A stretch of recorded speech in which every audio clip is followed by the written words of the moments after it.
जय हिंद दोस्तों, स्वागत है आपका हमारे इस नए चैनल में। इस चैनल के माध्यम से हम आपको विभिन्न हिंदी भाषी राज्यों के उत्तर प्रदेश, उत्तराखंड के एक दिवसीय परीक्षाओं के विषय में आपको हम बताएंगे। उसकी तैयारी आपको विस्तार से करवाएंगे। जैसे कि उत्तराखंड में वीडियो और लेखपाल, पटवारी की परीक्षाओं में कंप्यूटर को अलग से एक सिलेबस जोड़ा गया है, जिसमें 3 से 4 प्रश्न कंप्यूटर के अवश्य होंगे। इसी तरीके से उत्तर प्रदेश में पीईटी का एग्जाम है, जिसमें कि आप ट्रिपल सी को अलाउड किया गया है। तो ट्रिपल सी की परीक्षा को पास करने के लिए आप कंप्यूटर एक महत्वपूर्ण योगदान रखने वाला है। इसी चीज को ध्यान में रखते हुए हम अपने चैनल पे ये प्रयास करेंगे कि पहले हम कंप्यूटर के आपको कुछ सीक्वेंस वाइज सिलेबस को ध्यान में रखते हुए वीडियोस को लेके आएंगे। आप बताइएगा कि आपको वीडियोस कैसे लगे, ये आपके लिए कितने फायदेमंद है, और उस तरीके से हम और सब्जेक्टों की और विषयों की भी सीरीज को आगे कंटिन्यू रखेंगे। ठीक है, तो आज हमारा ये पहला टॉपिक रहेगा, कंप्यूटर की एक बेसिक क्लास रहेगी। इसमें अभी हम आपको कंप्यूटर के बारे में बेसिक डिटेल्स बताएंगे, कंप्यूटर क्या है और कंप्यूटर का वर्गीकरण किस तरीके से किया जाएगा। चलिए स्टार्ट करते हैं कि कंप्यूटर क्या है। कंप्यूटर एक इलेक्ट्रॉनिक मशीन है। तो ये कंप्यूटर का कार्य क्या है? कंप्यूटर एक इलेक्ट्रॉनिक मशीन है। ये कंप्यूटर क्या करता है? जो भी हम कंप्यूटर को इनपुट देते हैं, इस इनपुट को ये डेटा के फॉर्म में ग्रहण करता है।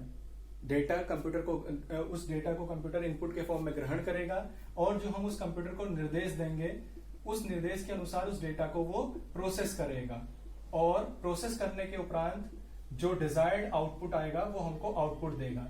तो इस तरीके से हम कह सकते हैं कि कंप्यूटर एक ऐसी इलेक्ट्रॉनिक डिवाइस है जो हमारे द्वारा दिए गए इनपुट अर्थात डाटा को लेता है, और हमारे द्वारा दिए गए निर्देशों के अनुसार उस डेटा को प्रोसेस करता है, और उस प्रोसेस के उपरांत हमें जो डिजायर्ड आउटपुट होता है वो हमको देता है। तो ये कंप्यूटर का एक बेसिक स्ट्रक्चर हो गया।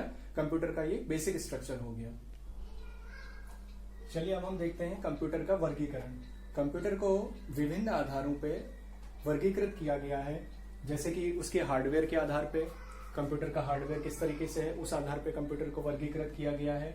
कंप्यूटर की कार्य पद्धति के आधार पे किस तरीके से कंप्यूटर कार्य करता है, अपने जो आउटपुट होता है उसको वो किस तरीके से दिखाता है, उसके आधार पे कंप्यूटर को विभाजित किया गया है। और तीसरा पार्ट है उसकी कार्य और आकार के आधार पे कंप्यूटरों का क्या आकार है, कितना वो बड़ा है, कितना वो छोटा है, उस आधार पे भी कंप्यूटर को वर्गीकृत किया गया है।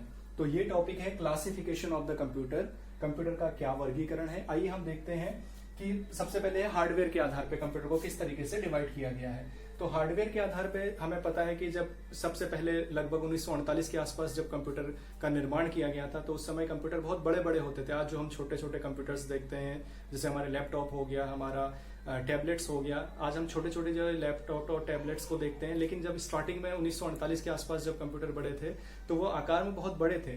तो उस समय के कंप्यूटर को फर्स्ट जनरेशन कंप्यूटर, फिर सेकंड जनरेशन कंप्यूटर आया, थर्ड जनरेशन कंप्यूटर आया, फोर्थ जनरेशन कंप्यूटर आया, और जो इस समय हमारे कंप्यूटर्स चल रहे हैं जो आर्टिफिशियल इंटेलिजेंस पे चलते हैं, वो हमारे 5th जनरेशन कंप्यूटर हैं।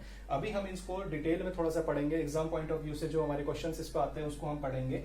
दूसरा हम देखते हैं कार्य पद्धति के आधार पे कंप्यूटर को कितने फॉर्म में बांटा गया है। तो कंप्यूटर कैसे कार्य करते हैं या उसके आउटपुट वो हमको किस फॉर्म में दिखाता है, वो उसकी कार्य पद्धति है। कार्य पद्धति के आधार पर कंप्यूटर्स को 3 तरीके से बांटा गया है। पहला है आपने देखा एनालॉग कंप्यूटर होते हैं, दूसरा हमारा डिजिटल कंप्यूटर है, और तीसरा है हाइब्रिड कंप्यूटर। सबसे पहले हम देख लेते हैं कि ये एनालॉग कंप्यूटर क्या होता है। एनालॉग माने होता है सिग्नल्स के फॉर्म में। जैसे आपने देखा होगा जब ईसीजी मशीन होती है, तो वो हमेशा आपको ऐसे सिग्नल्स के फॉर्म में कुछ ना कुछ ऐसे दिखाती रहती है। यानी कि ये जो एनालॉग है, ये एनालॉग हमें सिग्नल्स के फॉर्म में डेटा को दिखाता है। जो भी डेटा कंप्यूटर दिखाता है वो एनालॉग के फॉर्म में दिखाता है। विभिन्न भौतिक राशियों जैसे ताप, दाब या इन सभी भौतिक राशियों को नापने के लिए इस एनालॉग कंप्यूटर का उपयोग किया जाता है। तो यानी कि एनालॉग मतलब सिग्नल्स के फॉर्म में जो डेटा को दिखाएगा वो एनालॉग कंप्यूटर होगा। ठीक है, तो एनालॉग मतलब हम यहाँ पे कह सकते हैं कि ये सिग्नल्स के फॉर्म में डेटा को सिग्नल के फॉर्म में शो करता है। दूसरा आता है हमारा डिजिटल कंप्यूटर। हमें पता है कि हमारा जो कंप्यूटर है वो बाइनरी फॉर्म को जानता है। बाइनरी मतलब होता है 0 या 1 के फॉर्म में, तो ये डिजिट्स हैं। तो जो कंप्यूटर हमारा बाइनरी फॉर्म में अपने डेटा को दिखाएगा वो डिजिटल कंप्यूटर कहलाएगा। तो ये डिजिटल कंप्यूटर आप देखते होंगे, जैसे कोई भी घड़ी है जो डिजिटल वॉच होती है, जो हमारे न्यूमेरिकल फॉर्म में जो डेटा को दिखाएगा वो डिजिटल फॉर्म में आएगा, न्यूमेरिकल फॉर्म में जो भी दिखाए। जैसे कि आप देखते हैं बाइक का मीटर, आप देखते हैं बाइक का जो स्पीड का मीटर होता है या जो पेट्रोल का मीटर होता है, अगर वो उसमें डिजिट्स नहीं लिखी हुई है, वो सुई के फॉर्म में ऊपर नीचे दिखा रहा है, तो यानी कि वो एनालॉग हो गया। अगर वही जो आजकल नई गाड़ियां आ रही हैं जैसे अपाची है या जो भी और नई गाड़ियां आ रही हैं जिसमें डिजिट्स के फॉर्म में स्पीड आती है कि 50, 60, 70 इस तरीके से स्पीड दिखाया जाता है, या पेट्रोल की क्वांटिटी को भी डिजिट्स में शो किया जाता है, तो एक तरीके से डिजिट्स के फॉर्म में हो गया। तो ये दोनों में अंतर हो गया। जैसे जब आप सुई के फॉर्म में अपनी स्पीड को देख रहे हैं ओडोमीटर में, तो वो आपका एनालॉग कंप्यूटर हो गया। लेकिन जब भी आप उसी चीज को आप डिजिट के फॉर्म में देख रहे हैं, न्यूमेरिकल फॉर्म में देख रहे हैं, तो वो डिजिटल कंप्यूटर के फॉर्म में हो गया। इसी तरीके से एक तीसरा हाइब्रिड कंप्यूटर होता है। हाइब्रिड में क्या होता है, दोनों को ही जोड़ा जाता है, एनालॉग और डिजिटल दोनों का ही ये मिश्रण होता है। इसमें एनालॉग कंप्यूटर और डिजिटल कंप्यूटर दोनों को मिश्रित करके दिखाया जाता है। तो ये हमारा हो गया हाइब्रिड कंप्यूटर। ठीक है, तो हमने ये कार्य पद्धति के आधार पे हमने कंप्यूटर को देख लिया। ये कार्य पद्धति के आधार पे कंप्यूटर का हमारा क्लासिफिकेशन हो गया। अगला हमारा पार्ट है आकार और कार्य के आधार पे कंप्यूटरों का वर्गीकरण। इसमें हम देखिए 4 तरीके के कंप्यूटर हैं, micro computer, mini computer, main frame computer और सुपर कंप्यूटर। ये 4 तरीके के कंप्यूटर्स हैं। अब इसको हम अलग से देखेंगे कि ये किस तरीके से इनके कार्य क्या हो रहे हैं। स्टार्ट करते हैं दोस्तों। अब है आकार और कार्य के आधार पे कंप्यूटरों का विभाजन। किस तरीके से आकार और कार्य के आधार पे हमने कंप्यूटर का विभाजन किया था। अभी हमने बताया था कि आकार के आधार पे computer micro computer, mini computer, main frame computer और सुपर कंप्यूटर 4 तरीके के होते हैं। स्टार्ट करते हैं माइक्रो कंप्यूटर। अच्छा, ये प्रकार जानने से पहले आप कुछ टर्म्स को जान लीजिए, जो कि अब अगर उन टर्म्स को आप समझ जाएंगे तो ये आपको समझ में आने में आपको अच्छी तरीके से समझ में आ जाएगा। सबसे पहले जैसे प्रोसेसिंग होती है। प्रोसेसिंग कैसे होती है, जो प्रोसेसर कंप्यूटर में लगा रहता है वो उस कार्य, जब भी वो डेटा को हमारे निर्देशों के अनुसार वो प्रोसेस करता है तो उसको प्रोसेसिंग कहते हैं। अब क्या होता है कि अगर कंप्यूटर में एक प्रोसेसर लगा हुआ है तो वो सिंगल प्रोसेस करेगा। अगर एक से ज्यादा प्रोसेसर अगर उसमें लगे हुए हैं तो वो मल्टी प्रोसेसिंग हो जाएगा। ठीक है, तो अगर एक प्रोसेसर है तो सिंगल प्रोसेस हो जाएगा, और अगर एक से ज्यादा है तो वो फिर मल्टी प्रोसेसिंग हो जाएगा। ठीक है, ये आपको 2 चीजें समझ में आ गई कि सिंगल प्रोसेसिंग क्या है, एक प्रोसेसर लगा हुआ है। मल्टी प्रोसेसिंग क्या है, एक से ज्यादा प्रोसेसर लगे हुए हैं। दूसरा होता है टास्क। टास्क माने होता है किसी भी काम को करना। जैसे कि अगर हम अपने कंप्यूटर में हम इंटरनेट चला रहे हैं तो हमने एक कोई ब्राउजर में, चाहे हमने गूगल क्रोम ले लिया, चाहे हमने इंटरनेट एक्सप्लोरर ले लिया, उसमें हम हमने नेट की कोई साइट खोल रखी है, साथ ही साथ हम बैकग्राउंड में कोई म्यूजिक सुन रहे हैं, फिर हमने वो म्यूजिक को कुछ करके हम कोई और तीसरा काम उसमें करने लगे, हमने उसमें एक कैलकुलेटर खोल रखा है। तो ये क्या हो रहा है कि एक से ज्यादा काम हो रहे हैं, तो उसको टास्क कहते हैं। तो एक काम सिंगल टास्क, एक से ज्यादा काम मल्टी टास्किंग। ठीक है, तो हमने टास्किंग सीख लिया, सिंगल टास्किंग क्या है, मल्टी टास्किंग क्या है। फिर एक और होता है यूजर। यूजर मतलब उसको कौन उपयोग कर रहा है। जैसे अगर उसको एक साथ एक से ज्यादा अगर यूजर्स उसको उपयोग कर रहे हैं तो उसको बोलेंगे हम मल्टी यूजर। लेकिन अगर एक बार में सिर्फ एक ही आदमी उसको यूज कर रहा है तो हो जाएगा सिंगल यूजर। जैसे कि अगर हम अपने लैपटॉप पे बैठे हुए हैं तो लैपटॉप में एक समय में केवल एक ही आदमी काम कर पाता है, तो लैपटॉप क्या होगा, सिंगल यूजर हो जाएगा। और उसी तरीके से जो कुछ ऐसे कंप्यूटर्स होते हैं जो मल्टी यूजर होते हैं, तो अभी हम वो बताएंगे कि मल्टी यूजर क्या है। तो ये टर्म्स आपको समझ में आ गए। अब आपको ये प्रकार समझने में आसानी होगी। आइए देखते हैं कि सबसे जो छोटा कंप्यूटर है वो माइक्रो कंप्यूटर है। इस कंप्यूटर का निर्माण 1970 के आसपास हुआ था। आईबीएम के कंपनी के द्वारा इसको सबसे पहले बनाया गया था। इसमें क्या होता है, माइक्रो प्रोसेसर का यूज होता है। हमारे घरों में जो भी हम कंप्यूटर्स का यूज करते हैं वो सभी माइक्रो कंप्यूटर ही है। जैसे हमारा लैपटॉप हो गया, हमारा डेस्कटॉप हो गया, ये सभी हमारे माइक्रो कंप्यूटर होते हैं। तो कौन कौन सी चीज हो गया, हमारा लैपटॉप। अब इसका नाम लैपटॉप क्यों पड़ा, लैप माने गोद, टॉप माने ऊपर, यानी कि ऐसा कंप्यूटर जिसको हम गोद के ऊपर रख के अपना काम कर सकते हैं, वो लैपटॉप हो गया। इसी तरीके से इसका एक और पार्ट होता है जिसे उसको हम बोलते हैं पाम टॉप। तो पाम माने क्या हो गया, हथेली, और टॉप माने हो गया ऊपर, यानी कि वो कंप्यूटर जिसको हम हथेली के ऊपर रख के अपने काम कर सकते हैं वो पाम टॉप हो गया। अब हथेली के ऊपर अगर हम कंप्यूटर को रखेंगे तो डेफिनेटली उसके लिए एक अलग से कीबोर्ड तो होगा नहीं। तो इस कंप्यूटर को हम इनपुट कैसे देंगे, इसको हम अपने वॉइस के थ्रू देंगे, या एक इनपुट देने के लिए एक पेन होता है, डिजिटल के पेन होता है, उसके थ्रू हम उसको इंस्ट्रक्शंस दे सकते हैं। तो इस कंप्यूटर में अलग से कीबोर्ड नहीं होता है जो पाम टॉप होता है। इसी तरीके से हमारा डेस्कटॉप हो जाएगा। डेस्क माने हो गया मेज, टॉप माने ऊपर, यानी कि ऐसा कंप्यूटर जिसको मेज के ऊपर रखेंगे तो वो डेस्कटॉप हो गया। इनमें ये क्या होता है, आईबीएम के द्वारा सबसे पहले बनाया गया था। इसमें माइक्रो प्रोसेसर का यूज होता है।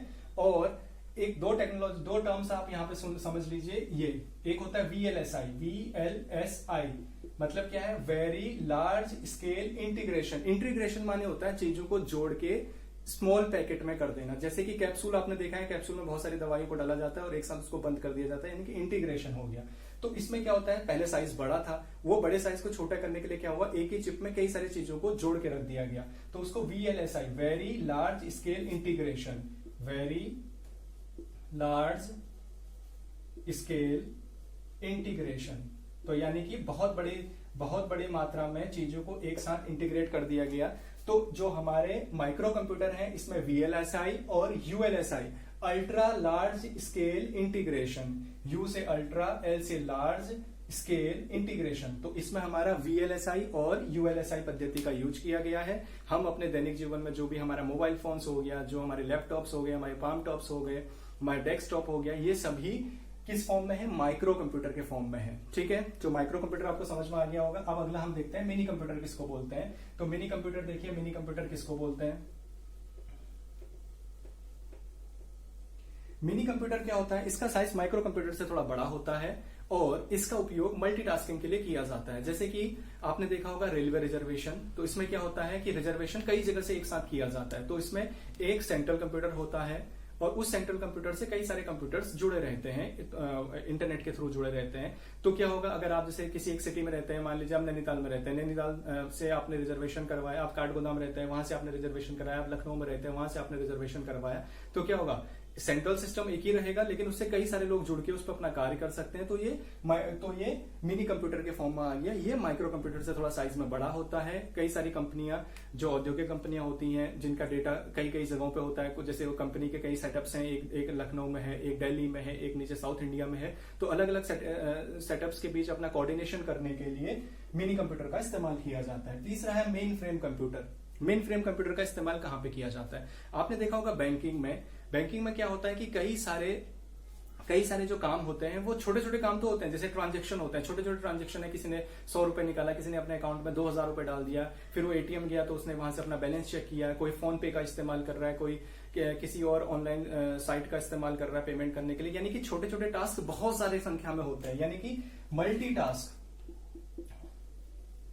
मल्टीटास्क जब होते हैं तो एक सेंट्रल कंप्यूटर होता है जहां ये आकार में बड़े होते हैं, काफी बड़े होते हैं। मेन फ्रेम कंप्यूटर आकार में बहुत बड़े होते हैं और इसका इस्तेमाल बेसिकली बैंकिंग में किया जाता है, जहां पे एक सेंट्रल हब होगा जहां पे बहुत सारे डेटा को स्टोर किया जाएगा और अलग अलग छोटे छोटे कंप्यूटर इस डेटा को लेंगे, इस डेटा को लोग यूज करेंगे और ये टाइम शेयरिंग होता है। टाइम शेयरिंग मतलब कि करंट टाइमिंग पे होगा। ये जैसे आपने अकाउंट से आपका पैसा निकला, वैसे ही जैसे अगर आपने किसी एटीएम से पैसे निकाला तो तुरंत आपके अकाउंट में डिडक्शन हो जाएगा। टाइम शेयरिंग होता है, मल्टीटास्किंग होता है, मल्टी यूजर होता है। इस एक से ज्यादा कई सारे यूजर्स इसको एक साथ यूज करते हैं। मल्टीटास्किंग, मल्टी प्रोसेसिंग और टाइम शेयरिंग का इसमें इस्तेमाल किया जाता है मेन फ्रेम कंप्यूटर में। ये साइज में बहुत बड़े होते हैं और बैंकिंग में या रिजर्वेशन में या बड़े बड़े फिल्म्स में इसका इस्तेमाल किया जाता है। ठीक है, ये आपको समझ में आ गया होगा। अब हमारा लास्ट में है सुपर कंप्यूटर।